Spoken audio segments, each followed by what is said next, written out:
Good morning, everyone. We're continuing here in Emunah. We'll be talking by the Chazon.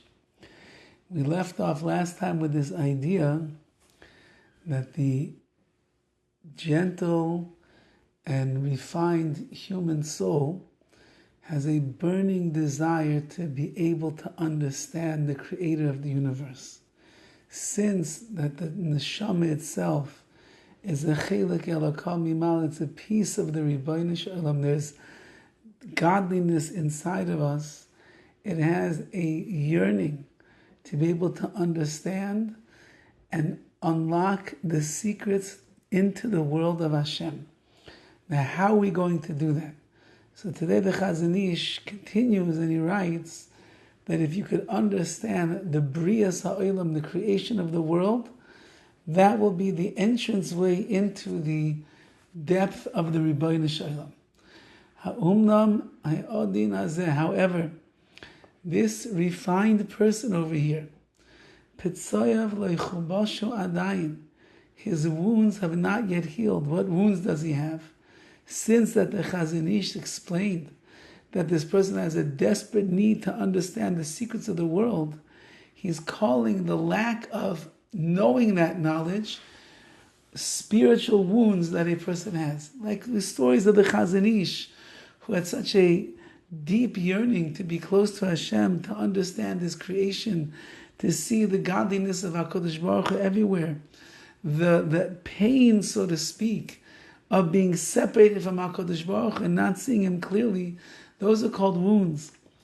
V'nei huka hake ubatsaya. Behold, says the Chazon, this person is beaten and he's wounded. Because the person's heart sees much from analyzing all of these various aspects that are under the sun. All of these analysis, so to speak, which show clearly the world that is in front of him. It was built according to a plan that was prepared and contemplated from the very beginning.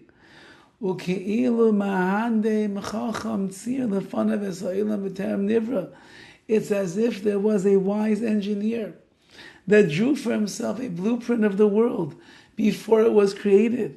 Upaga bi'ikuvim, and he came across difficult obstacles, machriim al kol shal v'shal, at every single step of the way.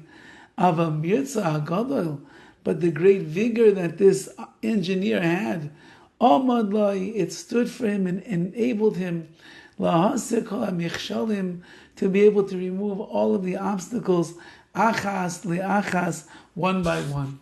Says the Chazon, when a person begins to examine the Bria and he looks at the world that HaKadosh Baruch Hu has made, it becomes very clear. It's impossible that the world came into being by chance and by accident.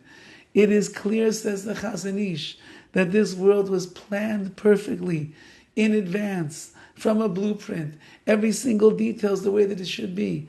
Now, it would seem to be that there were obstacles that the Creator had to overcome at every step of the way to make things work out. We have such a disparate world, and yet everything works exactly the way that it should.